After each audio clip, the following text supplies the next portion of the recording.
Hello all. இன்னைக்கு வீடியோல food pyramid பத்தி ரொம்ப இன்ட்ரெஸ்டிங்கான ஒரு விஷயம் சொல்ல போறேன். நம்ம ஹெல்த்தியா சாப்பிட்றதுக்கு நம்மளை கைட் பண்ற ஒரு டூல் தான் ஃபுட் பிரமிடுங்கிறது. இந்த ஃபுட் பிரமிடை 1992 வருஷம் அமெரிக்கால டிசைன் பண்ணி ரிலீஸ் பண்ணாங்க.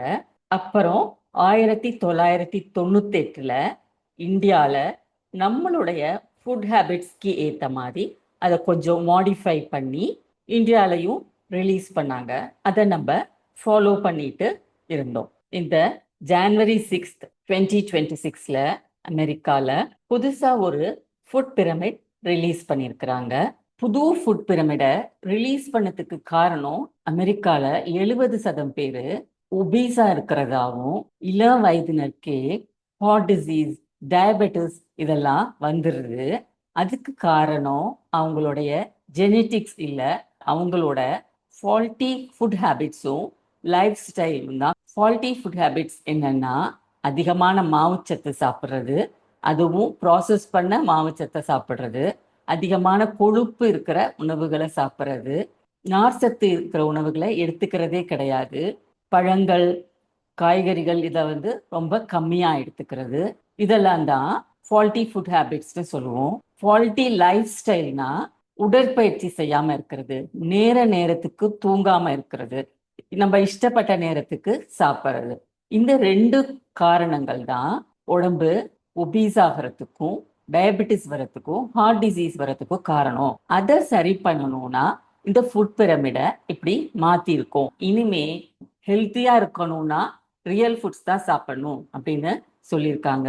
ரியல் ஃபுட்ஸ்னா என்னன்னா, அந்த உணவு மினிமலா ப்ராசஸ் பண்ணியிருக்கணும். அதுல சுகர் எதுவுமே ஆட் பண்ணியிருக்க கூடாது, கெமிக்கல்ஸ், ப்ரிசர்வேட்டிவ்ஸ் இதுவும் ஆட் பண்ணியிருக்க கூடாது, இண்டஸ்ட்ரியில தயாரிக்கப்படுற ஆயில் எதுவுமே அதுல சேர்த்திருக்க கூடாது. அதுதான் ரியல் ஃபுட்ஸ். இந்த ரிவைஸ்ட் ஃபுட் பிரமிடுக்கு 6 பில்லர்ஸ் இருக்கு. 6 பாகங்களா இத நம்ம பிரிக்கலாம்.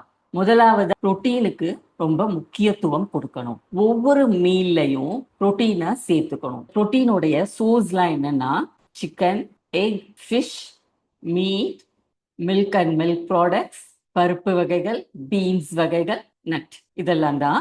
ஒவ்வொருத்தங்களும் 1.2 கிராம்லேருந்து 1.6 கிராம் பர் கேஜி பாடி வெயிட்குள்ள புரோட்டீன் எடுத்துக்கணும். இது நம்மளுடைய டிஷ்யூ பில்டிங், டிஷ்யூ ரிப்பேர் இதுக்கெல்லாம் ரொம்ப அவசியம். 2வது பாகம் ஹெல்தி ஃபேட்ஸ் எடுத்துக்கணும். ஹெல்தி ஃபேட்ஸ்னு பார்க்கும்போது full dairy products, avocado, nuts, olive oil இதுல எல்லாம் இருக்கு. சேச்சுரேட்டட் ஃபேட்டு ஒரு நாளைக்கு 10% மேல அதிகமா சாப்பிடக்கூடாது. இந்த ஹெல்தி ஃபேட் சாப்பிடும்போது போர்ஷன் கண்ட்ரோல் ரொம்ப முக்கியம். டீப் ஃப்ரை செய்யப்பட்ட உணவுகள், அதாவது எண்ணெயில போட்டு பொரிக்கிற உணவுகளை தவிர்த்துட்டு பேக் பண்ணது, ரோஸ்ட் பண்ணது, ஸ்டர் ஃப்ரை பண்ணது இந்த மாதிரி உணவுகளை எடுத்துக்கணும். டெய்ரின்னு எடுத்துக்கும் போது ஃபுல் ஃபேட் டெய்ரியவே யூஸ் பண்ணுங்க, லோ ஃபேட் டெய்ரியை யூஸ் பண்ணாதீங்க. ஒரு நாளைக்கு 3 சர்விங் ஆகுது பால் பொருட்களை எடுத்துக்கோங்க. அடுத்தது நம்மளுடைய கட் மைக்ரோபயோம்ஸ். நம்ம ஹெல்த்தியான டயட் எடுத்துக்கிட்டாதான் நம்மளுடைய கட் மைக்ரோபயோம்ஸ் நல்லா வளர முடியும், நம்மளுடைய டைஜஷன் நல்லா இருக்க முடியும். அதுதான் நம்மளுடைய உடல் நலத்துக்கும் மனநலத்துக்கும் ரொம்ப அவசியம். அதனால அதிகமான ஃபைபர் இருக்கிற காய்கறிகள், பழங்கள், ஃபெர்மெண்டட் ஃபுட்ஸ் இதெல்லாம் நம்ம டெய்லி எடுத்துக்கணும். ஃப்ரூட்ஸ் அண்ட் வெஜிடபிள்ஸ் எடுத்துக்கும் போது ஒரு கலர்ஃபுல்லா ஒரு rainbow of fruits and vegetables எடுத்துக்கணும். காய்கறிகளையும் பழங்களையும் முழுதாவே சமைச்சு சாப்பிடலாம். ஜூஸ் பண்ணி சாப்பிட்றத முடிஞ்ச வரைக்கும் தவிர்க்கணும். ஒரு நாளைக்கு 3 சர்விங் காய்கறியும் 2 சர்விங் பழமும் நம்ம அவசியம் சாப்பிடணும். அடுத்தது ரொம்ப முக்கியமானது ஹோல் கிரெயின்ஸ். இத ஒரு நாளைக்கு 2லேருந்து 4 சர்விங்ஸ் சாப்பிட்டா போதுமானது.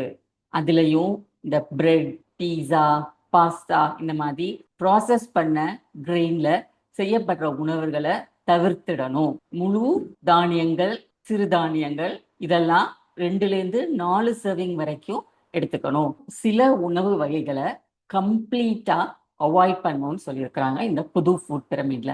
அது என்னன்னா, குழந்தைங்களுக்கு சின்ன வயசுல இருந்தே அவங்க சாப்பிடுற உணவுல சுகர் ஆட் பண்றத தவிர்த்துருங்க.